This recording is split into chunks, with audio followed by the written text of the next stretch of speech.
অনিস্মিতাস blog. আমি সুস্মিতা তোমাদের জন্য নিয়ে চলে এসেছি আরো একটা নতুন ব্লগ। আজকে আমি আবারও চলে এসেছি সাউথের একটা খুবই ফেমাস রেসিপি নিয়ে, যার নাম মেদু বড়া। মেদু বড়া সাউথের খুবই একটা ফেমাস স্ট্রিট ফুড। এটা শুধুমাত্র ব্রেকফাস্ট নয়, স্ন্যাক্স বলো যে কোনো সময় পাওয়া যায়। আর এটা খেতে কিন্তু খুবই টেস্টি। পার্সোনালি আমার খুব ভালো লাগে খেতে। তো আজকে আমি তোমাদের সঙ্গে সেটাই শেয়ার করব। চলো শুরু করা যাক।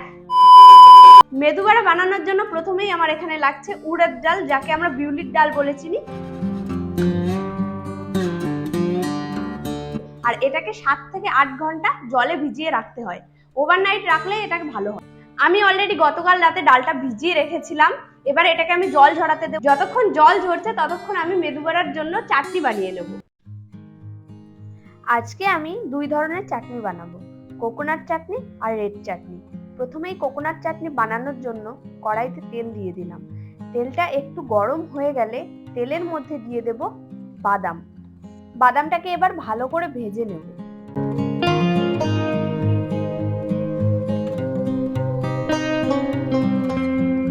এখানে বাদামটা আমার খুব সুন্দর করে ভাজা হয়ে গেছে। এবার বাদামটাকে আমি তুলে নিচ্ছি।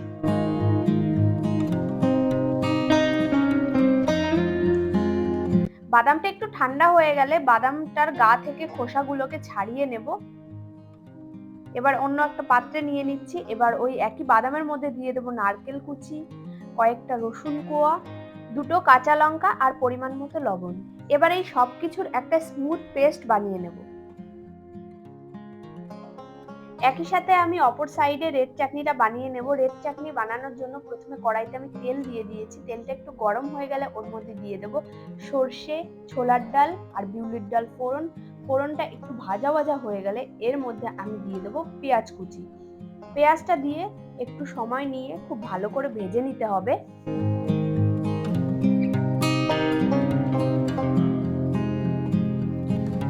পেঁয়াজটা একটু ভাজা ভাজা হয়ে গেলে ওর মধ্যে দিয়ে দেব রসুন আর আদার টুকরো। এরপর দিয়ে দেব পরিমাণ মতো লবণ আর ভিজিয়ে রাখা শুকনো লঙ্কা। আবার উপকরণগুলোকে আমি খুব ভালো করে ভেজে নেব। এরপরে এর মধ্যে দিয়ে দেব পরিমাণ মতো তেঁতুল আর নারকেল কুচি।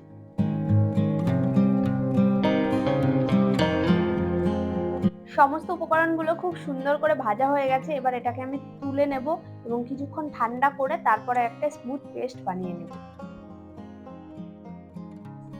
এবার পালা চাটনিতে তড়কা দেওয়ার। আর তড়কা দেওয়ার জন্য প্রথমেই আমি কড়াইতে তেল দিয়ে দিয়েছি। তেলটা একটু গরম হয়ে গেলে দিয়ে দেবো সর্ষে, ছোলার ডাল, বিউলির ডাল ফোড়ন আর একসাথে দিয়ে দেবো কারি পাতা।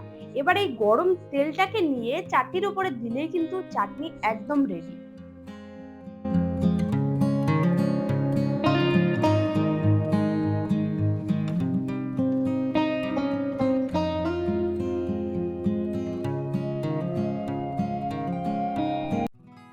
অপরদিকে ডালের জল একদম ঝরে গেছে। এবার আমি ডালটাকে নিয়ে একটা মিক্সার গ্রাইন্ডারে দিয়ে একটা স্মুথ পেস্ট বানিয়ে নেব।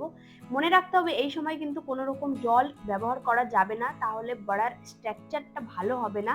আর একসাথে দিয়ে দেবো আমি শুকনো চিড়ে। এতে করে মেদু বড়া খুব ক্রিস্পি হবে আর খেতেও ভালো লাগবে। ডালটাকে আমি খুব সুন্দর একটা স্মুথ পেস্ট করে নিয়েছি। এবার এটাকে বিট করার পালা। আর বিট করার জন্য আমি এখানে একটা স্প্যাচুলা ব্যবহার করছি। তোমরা চাইলে এটা হাতের সাহায্যেও করতে পারো। আর হ্যাঁ, মনে রাখতে হবে ডিরেকশনটা কিন্তু একই দিকে করতে হবে, তাহলেই বিটটা একদম পারফেক্ট হবে। যেমন কিনা বড়ি বানানোর সময় বিট করা হয়, তোমরা হয়তো অনেকেই দেখেছো। আর হ্যাঁ, এই কাজটা একটু সময় দিয়ে করতে হবে।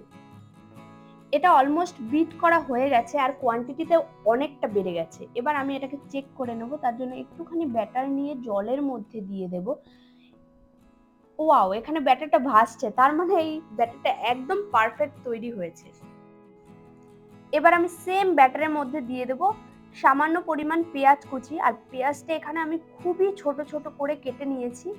এরপর দেব ধনেপাতা কুচি, পরিমাণ মতো কাঁচা লঙ্কা কুচি আর স্বাদ মতো লবণ।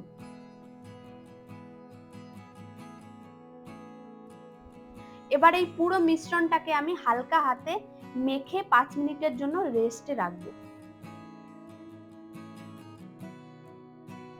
ফাইনালি এবার বড়া বানানোর পালা। আর আমি এখানে খুব সহজ পদ্ধতিতে তোমাদেরকে দেখাচ্ছি।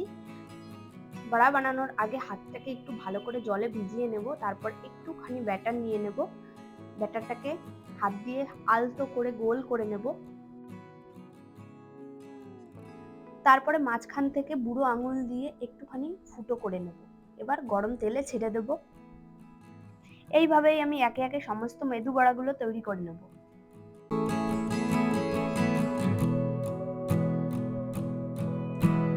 মেদু বড়াগুলো ভাজার সময় গ্যাসের ফ্লেমটাকে মিডিয়াম টু লো রাখতে হবে। হাই ফ্লেমে করলে এটা ভেতর থেকে কাঁচা থেকে যাবে আর খেতে কিন্তু একদমই ভালো লাগবে না। আস্তে আস্তে করে ভাজতে হবে, তাহলে বড়াটাও খুব ক্রিস্পি হবে আর খেতেও খুব ভালো লাগবে।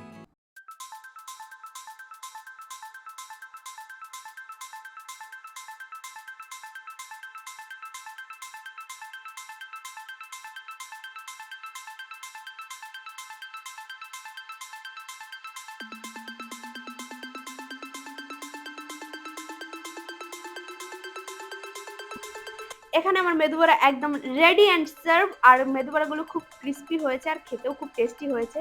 তো কেমন লাগলো তোমাদের আজকের ভিডিওটা? যদি ভালো লেগে থাকে তাহলে লাইক করো, শেয়ার করো, কমেন্ট করো আর আমার চ্যানেলটিকে সাবস্ক্রাইব করে দিও। নতুন নতুন ভিডিওর নোটিফিকেশন সবার আগে পাওয়ার জন্য বেল আইকনটি প্রেস করতে কিন্তু ভুলো না। দেখা হচ্ছে নেক্সট ভিডিওতে। টাটা।